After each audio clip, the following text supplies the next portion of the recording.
함께하고 계십니다.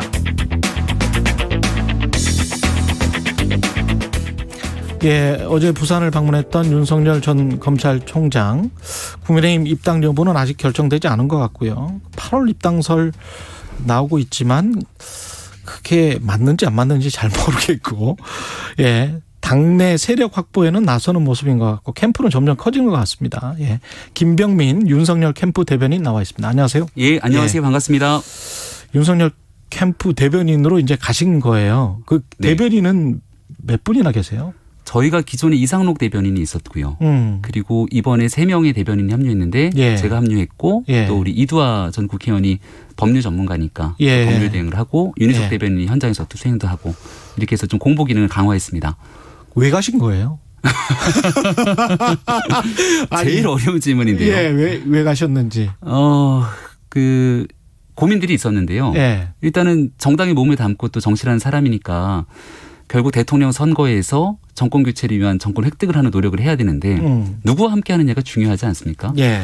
쭉 관망하고 있었던 상태였고 윤석열 후보가 전혀 모르는 상태인데 전화가 왔어요. 예. 그래서 밥을 한번 먹었으면 직접? 좋겠다. 네, 직접 예. 전화가 와서 밥을 먹고 한 여러 가지 얘기를 나눴는데 같이 얘기를 나누다 보니까 인간적인 매력이 좀 있더라고요.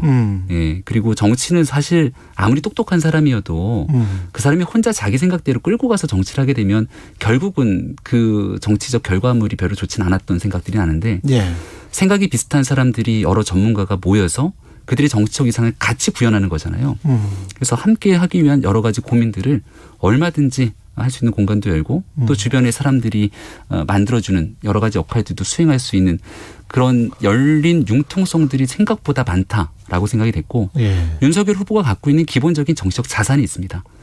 한 7년 8년 정도 보여줬던 어떤 권력이나 기득권에도 굴하지 않고 국민이 갖고 있는 상식에서 공정과 정의를 맞서 싸웠던 그 정치적 자산이 있거든요. 그럼 그 정치적 자산이 기대는 건 히스토리가 있다. 한국 예. 사회에서 바꿔야 되는 무수히 많은 일들이 있습니다. 근데 지금도 개혁해야 되는 과제들을 뚫고 나가기에는 엄청난 용기와 또 기득권에 맞서 싸울 그런 능력들이 필요한데 예. 윤석열 후보가 갖고 있는 그 자질이 있고 저는 제가 국민의힘에서 정강 정책을 바꾸면서 한국 사회를 변화시키고 싶은 수많은 정책들을 넣어놨는데 이게 잘 구현이 안 돼요. 예. 이런 일들을 맞서서 할 수 있는 용기가 윤 후보에게 있기 때문에 가서 손을 잡고 도우면 한국 사회에 켜켜이 쌓여있는 문제들을 한번 확 뒤바꿀 수 있지 않겠는가라고 하는 좀 뜨거운 감정들이 생겼습니다. 지금까지는 그것과 관련된 이제 구체적인 어떤 메시지나 정책이나 비전들은 좀 덜 나온 것 같은데 예. 앞으로는 좀 많이 나오겠네요. 나오겠죠. 제가 한 가지만 말씀해 드리면 정강 정책을 만들면서 꼭 하고 싶었던 것 하나가 지난 윤석열 후보가 총장 시절 겪었던 수많은 일들 또 조국 전 장관을 통해서 드러났던 일들을 지켜보면서 청와대의 힘을 좀 많이 빼야겠다라는 생각이 강하게 들었고 청와대 권력의 핵심이라고 볼 수 있는 민정수석실 예. 여기 사정 기능을 갖고 막 움직이고 흔드는 것 지금도 이광철 민정비서관에 대한 이 엄청난 문제들이 있는데 결국은 이 사의 표명을 못 받고 있는 거잖아요. 예. 이런 애들을 지켜봤을 때 민정수석실을 폐지해야 된다. 대통령이 그 막강한 권력으로 사정기관을 흔드는 걸 없애야 된다라고 정강정책에 그때 집어넣고 이런 일을 구현하려면 정권을 획득을 해야 되지 않습니까? 예. 윤 후보를 처음 만나서 제가 밥을 먹으면서 얘기했던 게 예. 당신이 이 역할에 가장 적합하다. 예, 본인 스스로가 사정기관의 수장으로 있었고 그러면서 이런 여러 가지 폐해들을 다 지켜봤을 것이고 본인이 직접 대통령이 돼서 민정수석실을 과감하게 폐지할 때 대통령이 집중돼 있던 그 권력들을 내려놓을 수 있는 변화와 개혁에 한 걸음 다가설 수 있다 얘기하니까 그거 해야지 내가 평소에 갖고 있던 생각이고. 아 그래요? 네. 그리고 그렇게. 나서 예. 이번 주 월요일 문화일보 인터뷰인가에 아마 그 내용이 들어갔을 겁니다. 예, 그래서 이런 방식으로 지금 이제 한 가지를 내놓은 건데 대한민국 사회를 뿌리부터 변화시킬 수 있는 그 용기 있는 행동에 좀 여러 가지 지혜를 보태고자 합니다. 역시 프로가 들어가니까 메시지 전달이 좀 다르다. 지난번에 그 대변인 나오셨었잖아요. 그 다음에 이제 뭐 한 일주일 안 돼서 사퇴하고 그랬었는데 예. 확실히 메시지 전달은 다른 것 같습니다. 김병민 그 대변인은 잘 데려가신 것 같아요. 근데 이직인지 아니면 자회사 파견인지 이게 지금 명확하지가 않습니다. 네. 예, 그래서 이직이든 자회사 파견이든 기존에 있었던 직장에게 뭐 전화 와서 만났다고 네. 바로 갈 수는 없는 거잖아요. 기존 직장한테도 뭐라고 이야기는 했을 것 같은데. 고민이 필요한 지점이 있죠. 예. 그리고 이게 기존 직장에게 사실 다른 직장에 가갖고서는 기존 직장을 이렇게 해하게 만드는 거면 참 나쁜 일일 건데 예. 밖에 있는 직장이 아니라 이 직장을 훨씬 더 튼튼하고 세계 최고 인류 회사를 만들기 위해서 꼭 필요한 사람이 있어요. 그 사람과 함께 이 직장을 키우기 위해서 뭔가 필요한 일이 있다면 저는 용기 있게 움직여야겠다고 생각했습니다. 키워서 상장시키겠다. 뭐 정확한 표현일 수 있는데 상장을 하려면 더 많은 사람들이 자본도 끌어와야 되는 것 아닙니까? 예. 그래서 제가 그 곰곰하게 모의사 입장에서는 좋을 수밖에 없는 거죠. 그래서 그렇게 되면 이거를 야 정당 정치의 근간을 훼손한 건 아니냐 비판하는 분들도 있어서 제가 우리 대한민국 국립국어원 표준국어 대사전에 정당의 의미를 한번 찾아봤어요. 정치적 주의나 생각이 같은 사람들이 정권을 획득해서 그 이상을 구현하는 일. 이게 딱 나와 있는 정당의 정의 아닙니까? 핵심은 뭡니까? 정권을 획득해야만 정치적 이상을 구현할 수 있는 거예요. 그리고 정치적 주의나 생각은 밖에 있는 윤석열 후보나 국민의힘 크게 다르지 않다고 봅니다. 근데 윤석열 후보가 정권 획득에 반드시 필요한 현재 역할을 하고 있기 때문에 그 이상을 함께 펼치기 위해서 갔다 이렇게 좀 우리 이준석 대표를 비롯해서 넉넉하게 이해해 주시기를 꼭 부탁드립니다. 밖에서 난리 났습니다. 지금 물어볼 게 많은데. 빨리빨리 하라. 워낙 말씀을 잘하시니까 입당은 지금 8월 10일 뭐 이런 이야기가 나왔는데 그건 아닌 것 같죠 지금. 날짜 정해진 게 아무것도 없고요. 아무것도 없고. 후보의 결심이 제일 중요한데 제가 봤을 때는요. 이게 정무적인 판단인데 이준석 대표도 8월 말 9월 초에 경선 버스 출발한다고 하잖아요. 지금 아직 7월 말이니까 한 달이 넘는 시간이 남았습니다. 우리 지난 일요일 치맥 회동을 통해서 이준석 대표랑 든든한 기본적인 신의는 다져놨어요. 걱정하지 마. 우리 다 함께 할 거야. 웃으면서 대동소이 얘기하지 않았습니까? 그럼 남은 한 달 기간 동안은 며칠에 입당하냐 언제 입당하냐는 소모적인 논쟁입니다. 그 기간 동안은 사람들이 얘기하는 건 어떤 나라를 만들 거냐에 대한 궁금증. 윤 후보는 윤 후보대로. 국민의힘의 수많은 주자들은 국민 속으로 들어가서 그 내용들을 서로가 경쟁을 하고 8월 말이든 9월 초든 더 크게 손에 잡을 때만이 국민들이 눈을 크게 뜨고 지켜보는 거거든요. 그래서 저는 이제 입당 문제는 서로 믿음을 좀 가지고 함께 할 거니까 그 기간 동안 이제 윤석열 후보는 한 달 정도의 기간 동안 오히려 더 많은 국민들과 외연 확장을 위해서 나서는 시간들이 필요하지 않겠는가 생각합니다. 8월 말이든 9월 초든이라고 말씀을 하셨는데 8월 말이든 9월 초든이 이게 마지막 데드라인입니까? 아니면 더 늦춰져서 11월이나 이렇게 갈 수도 있습니까? 근데 그렇게까지 가게 되면 아마 이준석 대표가 화가 많이 날 거예요. 대동소이. 그래서 저도 뭐 최종 결심은 후보의 몫이니까 후보의 몫으로 남기고 참모들은 조언을 해야 되는 역할인데요. 정치는 서로 그래도 현실에 뿌리를 두고 여러 가지 이해들을 좀 조정해야 되는데 일단은 이준석 대표를 존중하면서 함께 가야 되는 거니까 그렇게 늦춰지지는 않을 거라고 저는 개인적으로 생각합니다. 그럼 8월 말이나 9월 초는 경선 버스를 확실히 타는 것이고 만약에 더 늦춰진다면 그러면 이제 저를 징계하고 제명하겠다라고 하니까 제 목도 함께 걸려 있습니다. 김종인 전 위원장은 입당 자체는 크게 중요하지 않다. 지지율 유지에 중점을 둬야 된다. 이렇게 조언을 했다고 하는데. 정확한 조언이죠. 무슨 조언이냐면 김종인 위원장이 방점에 찍고 있는 건 지지율입니다. 이 얘기를 했을 때가 아마 한참 지지율이 좀 하락하고 있었던 때였고 캠프가 본격적으로 보강되기 전의 일입니다. 그러니까 사람들이 어떤 얘기를 하냐면 지지율이 떨어지면 그 지지율 떨어지는 걸 막아주기 위해서 서둘러 입당할 거야. 이런 얘기를 했는데 그게 아니라는 얘기인 거죠. 그러니까 더 중요한 건 지지율이 떨어지는 국면에서는 입당을 하더라도 입당해서 더 떨어질 수 있는 거죠. 그렇죠. 그거보다 훨씬 중요한 건 왜 사람들이 윤석열이라고 하는 사람에게 기대감을 갖고 있는가. 이 내용들을 분명히 인지하고 밖에서 국민들에게 새로운 희망을 줄 수 있는 내용들을 든든하게 다져놓으면 그 다음 입당 등에 대한 문제는 자연스럽게 풀리게 된다. 선후의 관계를 얘기했다 생각합니다.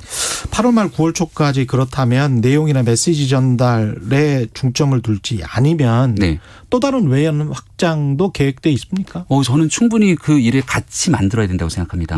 두 개를 병행한다. 캠프에서 제가 늘 얘기하는 건 저 같은 사람들도 들어왔지만 국민의 당 출신의 호남 광주를 지역구로 두고 있는 김경진 전 의원이 하면은 굉장히 고마웠거든요.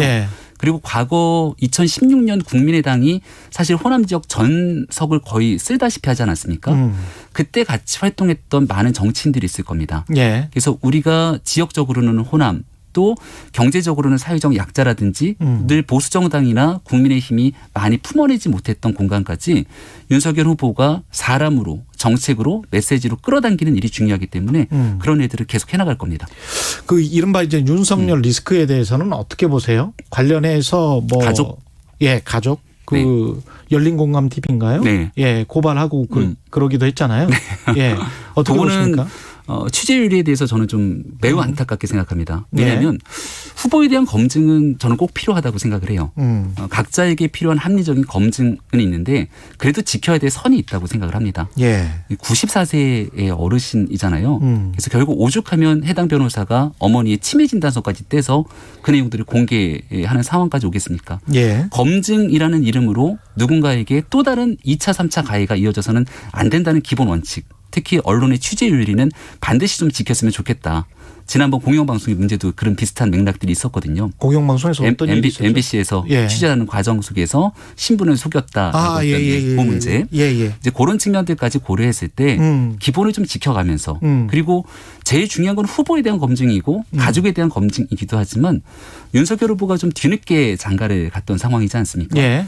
그래서 장가가기 한참 전에 있었던 남남으로 있었을 때의 가족의 문제까지 끄집어서 검증하는 부분들은 이게 심각한 사회의 위법적 문제라면 모르겠지만 좀 작은 지엽적인 도덕적 해이라든지 이런 문제까지 꺼내기 시작하면 아마 대통령 선거에서 정말 중요한 일을 묻기보다는 방향이 엉뚱하게 갈 수 있거든요. 그렇죠. 그래서 그 후보들마다 각자의 검증은 필요하지만 네거티브와 검증 사이에서 국민의 눈높이를 맞췄으면 좋겠다는 게 제 생각입니다.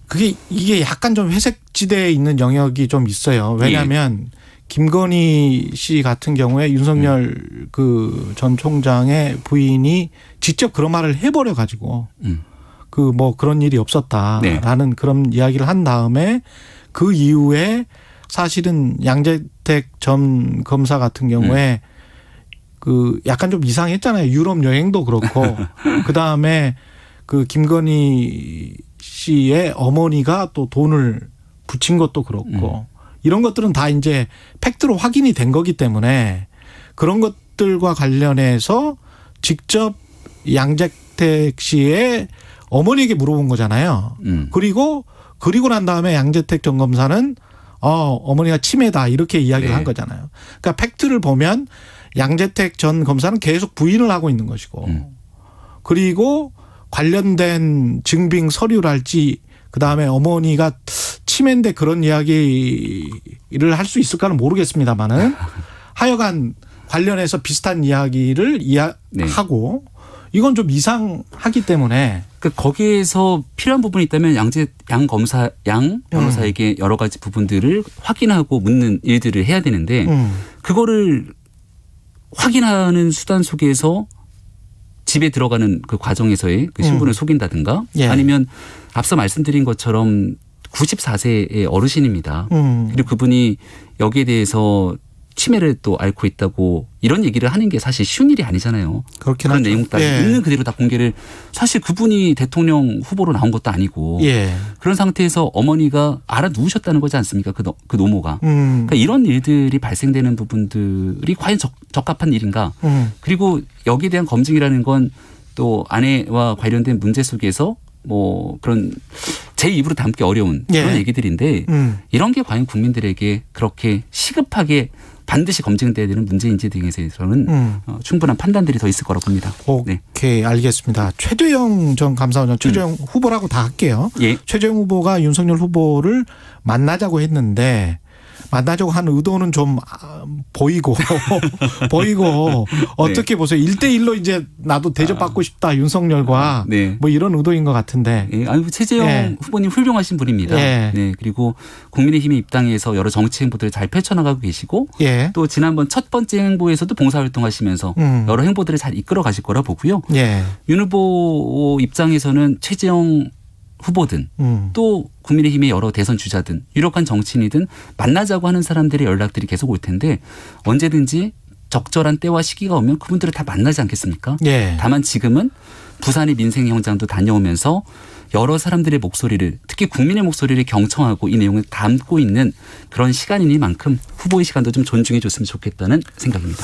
마지막으로 윤석열 전 총장이 드루킹 댓글 조작 사건 관련해서 국민은 김경수 전 경남지사가 주범이 아니라고 생각한다. 드루킹 사건에 광범위한 공모를 밝혀내야 한다. 이렇게 이야기를 했는데요. 국민 캠프라고 명칭하면서 사실 국민을 많이 강조하고 있고 대법에서 최종 유죄 확정 판결이 됐는데 공모관계가 입증되지 않았습니까?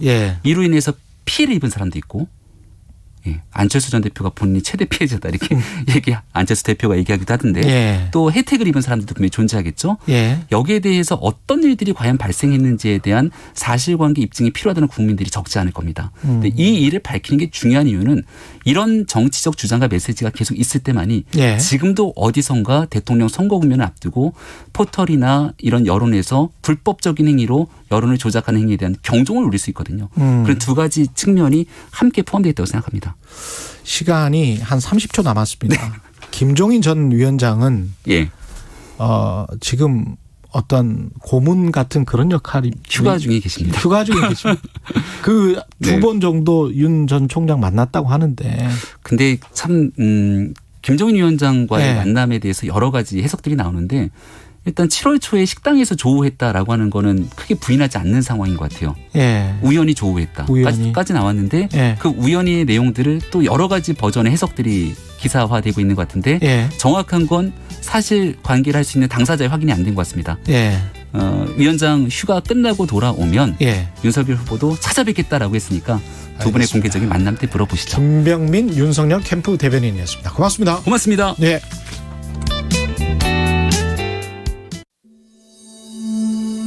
1948년 독도 폭격 사건